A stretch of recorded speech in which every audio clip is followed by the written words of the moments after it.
आप देख रहे हैं हमारा YouTube चैनल दी सच्चा भारत और आज के इस बुलेटिन में आपका स्वागत है। सच्चा भारत को विश्वस्त सूत्रों से मिली जानकारी के अनुसार भारतीय जनता पार्टी के पूर्व राष्ट्रीय उपाध्यक्ष ओम प्रकाश माथुर को केंद्रीय मंत्रिमंडल के बदलाव में मंत्री पद दिया जाना लगभग सुनिश्चित है। पूर्व मुख्यमंत्री वसुंधरा राजे को राष्ट्रीय उपाध्यक्ष बनाकर एवं ओम प्रकाश माथुर को केंद्रीय मंत्रिमंडल में लिए जाने से गजेंद्र सिंह शेखावत को राजस्थान में बीजेपी के आगामी मुख्यमंत्री के चेहरे के रूप में पेश किए जाने की चर्चा राजनीतिक हलकों में चल रही है। बिहार चुनाव, चिराग पासवान और उपेंद्र कुशवाहा की आखिरी मुहिम। इनमें चिराग पासवान के लिए उप मुख्यमंत्री की कुर्सी, 33 विधानसभा की सीटें, 2 एमएलसी और 1 राज्यसभा की सीट शामिल हैं। इससे पहले एलजेपी 42 सीटों की मांग कर रही थी। केंद्रीय मंत्री का कांग्रेस पर तंज, बोले बीजेपी पार्टी है कोई प्राइवेट लिमिटेड कंपनी नहीं।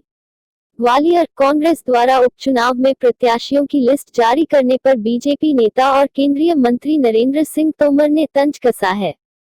उन्होंने कहा कि बीजेपी एक बड़ी पार्टी है, कोई प्राइवेट लिमिटेड कंपनी थोड़ी है। पार्टी के लोग विचार कर रहे हैं, जल्द ही सभी सीटों के लिए प्रत्याशियों का नाम घोषित कर दिया जाएगा।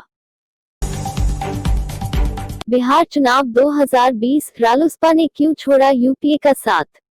बीएसपी के तीसरे मोर्चे की नींव कि बिहार चुनाव को लेकर उपेंद्र कुशवाहा बीएसपी और वीआईपी पार्टी के साथ मिलकर तीसरे मोर्चे का गठन करेंगे। यह मोर्चा कुशवाहा की अगुवाई में चुनाव बिना पदाधिकारियों के ही चल रही है। राजस्थान कांग्रेस प्रदेश अध्यक्ष छोड़ेंगे मंत्री पद। राजस्थान कांग्रेस में पिछले 2.5 माह से केवल प्रदेश अध्यक्ष ही एकमात्र पदाधिकारी हैं। प्रदेश अध्यक्ष गोविंद सिंह डोटासरा को छोड़ राजस्थान कांग्रेस में एक भी पदाधिकारी की नियुक्ति नहीं हुई है। अकेले प्रदेश अध्यक्ष के भरोसे पार्टी संगठन चल रहा है। फिलहाल संगठनात्मक नियुक्तियों में और समय लगना तय माना जा रहा है। जन आंदोलन से ही बढ़ते हुए कोरोना संकट पर लगाम लगाई जा सकती है, सीएम गहलोत। राजस्थान में प्रदेशवासियों को कोरोना वायरस से स्वयं को और दूसरों को संक्रमित होने से बचाने के लिए जन आंदोलन की शुरुआत 2 अक्टूबर को राष्ट्रपिता महात्मा गांधी के जन्मदिवस से होगी। मुख्यमंत्री अशोक गहलोत की अगुवाई में इस जन आंदोलन के दौरान आम लोगों को मास्क पहनने, उचित दूरी रखने और भीड़ भाड़ से दूर रहने के नियम की अनिवार्य रूप से पालना करने का संदेश दिया जाएगा। 2021 की शुरुआत में भारत को मिल जाएगी कोरोना वैक्सीन, डॉक्टर हर्षवर्धन। नई दिल्ली, केंद्रीय स्वास्थ्य और परिवार कल्याण मंत्री डॉक्टर हर्षवर्धन ने कहा कि भारत में 2021 की शुरुआत में कोरोना वैक्सीन उपलब्ध हो जाएगी। भारतीय चिकित्सा अनुसंधान परिषद आईसीएमआर द्वारा आयोजित एक समारोह में भाग लेते हुए डॉक्टर हर्षवर्धन ने कहा, वैक्सीन विकसित करने के लिए अनुसंधान तेजी से किया जा रहा है। कम से कम 3 वैक्सीन उम्मीदवार हैं जिनका अभी देश में नैदानिक परीक्षण चल रहा है। शर्मसार, अजमेर में प्रोफेसर ने फेल करने की धमकी देकर छात्रा से की छेड़छाड़। अजमेर, गुरु और शिष्य के रिश्ते को अजमेर के एक प्रोफेसर ने शर्मसार किया है। अजमेर के एक कॉलेज प्रोफेसर ने नंबर कम देने की धमकी देकर छात्रा के साथ छेड़छाड़ की। छात्रा ने इस संबंध में दरगाह थाना पुलिस को रिपोर्ट दी है। ऑफसेट की बाध्यता खत्म, लीज पर ले सकेंगे सैन्य हथियार। राफेल डील में कैगनेजिस पर सवाल उठाए थे, सरकार ने उस नीति पर विराम लगा दिया। नई रक्षा खरीद प्रक्रिया में अब सरकारों के बीच रक्षा सौदा होने पर ऑफसेट की बाध्यता खत्म हो गई है। सरकार का प्रार्थना पत्र खारिज, 31 अक्टूबर तक ही कराने होंगे निगम चुनाव। राजस्थान हाईकोर्ट ने मौखिक रूप से राज्य सरकार को कहा कि बिहार में बड़े स्तर पर विधानसभा चुनाव कराए जा रहे हैं, वहीं प्रदेश में भी पंचायत चुनाव हो रहे हैं, तो फिर 6 नगर निगमों में चुनाव कराने में क्या परेशानी हो सकती है। सच्चा भारत में नियमित देखिए मध्याह्न में लंच ब्रेक न्यूज एवं रात्रि में dinner break news. Rajasthan MBC आरक्षण मामले में कैबिनेट सब कमेटी का पुनर्गठन, बैंसला ने दिखाई आंख तो हिम्मत सिंह ने जताया आभार। जयपुर, प्रदेश एमबीसी आरक्षण को लेकर आंदोलन की सुगबुगाहट के बीच प्रदेश सरकार ने इस मामले में गठित कैबिनेट सब कमेटी का पुनर्गठन कर दिया है। पुनर्गठन में अब खेल मंत्री और गुर्जर समाज से आने वाले अशोक चांदना को सब कमेटी में शामिल किया गया है। बिहार चुनाव, चिराग पासवान की आखिरी मुहिम। इनमें चिराग पासवान के लिए उप मुख्यमंत्री की कुर्सी, 33 विधानसभा की सीटें, 2 एमएलसी और 1 राज्यसभा की सीट शामिल हैं। इससे पहले एलजेपी 42 सीटों की मांग कर रही थी। कांग्रेस नेताओं में सोशल मीडिया पर सबसे ज्यादा लोकप्रिय पायलट। आज के इंटरनेट युग में किसी की लोकप्रियता आंकनी हो तो उसके सोशल मीडिया पर मौजूद फॉलोअर्स से आंका जाता है। ऐसे में राजस्थान कांग्रेस नेताओं में सोशल मीडिया पर सबसे ज्यादा लोकप्रिय सचिन पायलट हैं। हालांकि फेसबुक और इंस्टाग्राम पर मुख्यमंत्री अशोक गहलोत आगे हैं, लेकिन अकेले ट्विटर ने पायलट को नंबर 1 पर काबिज किया है। एनडीआरएफ टीम को कालीसिंध नदी से मिला एक युवक का शव, दूसरे युवक की तलाश जारी। रायपुर थाना क्षेत्र के बकानी मार्ग पर कालीसिंध नदी में कल डूबे 2 युवकों में से एनडीआरएफ की टीम ने एक युवक का शव ढूंढ निकाला। रायपुर थानाधिकारी इस्लाम अली ने बताया कि 27 सितंबर की रात्रि को बकानी पुलिया के पास कालीसिंध नदी में डूबे मोरक थाना क्षेत्र तेलिया खेड़ी गांव निवासी दुर्गाशंकर व सुकेत थाना क्षेत्र के हिरियाखेड़ी निवासी चौथल नामक युवकों में से एनडीआरएफ टीम ने आज कोटरा गांव के पास कालीसिंध नदी से दुर्गा शंकर का ढूंढने में सफलता हासिल की। वहीं दूसरे युवक की तलाश जारी है।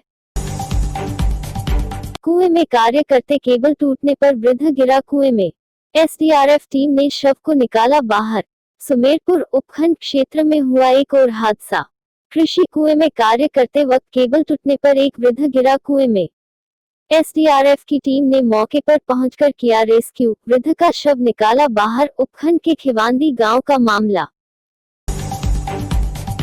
सेंदरा ग्राम पंचायत में सरपंच पद पर रतन सिंह भाटी की जीत पर छोड़े फटाखे। रायपुर पंचायत समिति की ग्राम पंचायत सेंदरा में सरपंच पद पर हुए चुनाव में सरपंच पद प्रत्याशी रतन सिंह भाटी की जीत होने पर ग्रामीणों व समर्थकों ने जमकर आतिशबाजी की एवं नाचने का भरपूर लुत्फ उठाया। शराबी पति ने पत्नी से बेरहमी से मारपीट करते हुए किया घायल। पीड़िता का बानगढ़ अस्पताल में चल रहा इलाज। पत्नी ने पति के खिलाफ महिला थाने में करवाया मुकदमा दर्ज। आरोपी हुआ फरार। पुलिस ने आरोपी के खिलाफ शुरू की कार्रवाई। पाली के रामदेव नगर का मामला। शहर के कोतवाली थाना क्षेत्र अंतर्गत आदित्य शराबी पति ने अपनी पत्नी के साथ बेरहमी से मारपीट करते हुए बुरी तरह से घायल कर दिया। जब चिल्लाने की आवाज सुनकर आसपास पड़ोसियों ने उसके पति की दरिंदगी से छुड़ाया और महिला को उपचार के लिए पाली के बानगढ़ अस्पताल में भर्ती करवाया। वहीं पत्नी ने महिला थाने में पति के खिलाफ मुकदमा दर्ज करवाते हुए पति को गिरफ्तार करने की मांग की। शहर में लगातार बढ़ते कोरोना को देखते हुए शहर का प्रशासन सतर्क में आया, जिससे पुराना बस स्टैंड पुलिस थाना कोतवाली के पास बिना मास्क के गाड़ी चला रहे लोगों का चालान बनाया। थानाधिकारी पुलिस गौतम चंद जैन ने बिना मास्क के लोगों के चालान करते हुए आम जनता को अपील करते हुए कहा कि मास्क के साथ सोशल डिस्टेंसिंग का ध्यान रखें।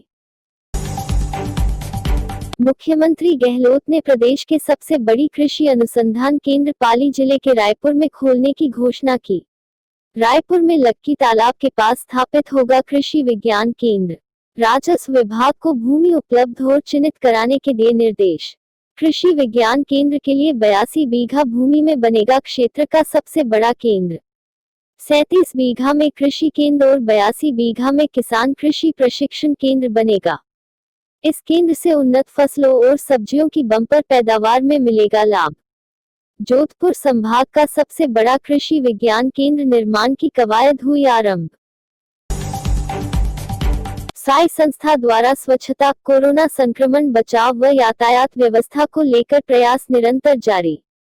मारवाड़ की स्वयंसेवी संस्था श्री साई दर्शन सेवा संस्थान द्वारा कस्बे के विभिन्न बाजारों में भामाशाहों के सहयोग से वितरित किए गए कचरा पात्र के बाद सभी व्यापारी व महिलाओं द्वारा रोजाना साई संस्था द्वारा भेजे जा रहे ट्रैक्टर में दिन भर के कचरे को डालकर पूर्ण सहयोग दिया जा रहा है। स्वच्छता कार्यक्रम को लेकर आमजन में उत्साह नजर आ रहा है। कोरोना संक्रमण बचाव को लेकर भी संस्था की टीम द्वारा दुकान दुकान जाकर व घर घर जाकर कोरोना से बचाव संबंधी पर्चे व पोस्टर वितरित किए गए। जगह जगह चौराहों पर बैनर लगाए जा रहे हैं। सावधान रहने का आह्वान माइक द्वारा रोजाना किया जा रहा है। बाजार की व्यवस्था को सुचारू बनाने के लिए भी पार्किंग व नो पार्किंग के बैनर लगाए जा रहे हैं, जिससे कि बाजार की ट्रैफिक व्यवस्था को सुचारू बनाया जा सके। पिलोवनी ग्राम पंचायत उप सरपंच विमला सरगरा निर्विरोध निर्वाचित हुई। विमला सरगरा बनी उप सरपंच पिलोवनी रानी। उपखंड क्षेत्र के पिलोवनी ग्राम पंचायत चुनाव में विमला सरगरा को 13 वार्ड पंच द्वारा निर्विरोध चुना गया। विमला सरगरा के निर्विरोध निर्वाचित होने पर सरपंच किशोर सिंह राजपुरोहित ने बधाई दी। निर्विरोध निर्वाचित होने पर लोगों द्वारा माला पहनाकर स्वागत किया गया। और ऐसे ही नए अपडेट पाने के लिए द सच्चा भारत चैनल को सब्सक्राइब कीजिए। धन्यवाद।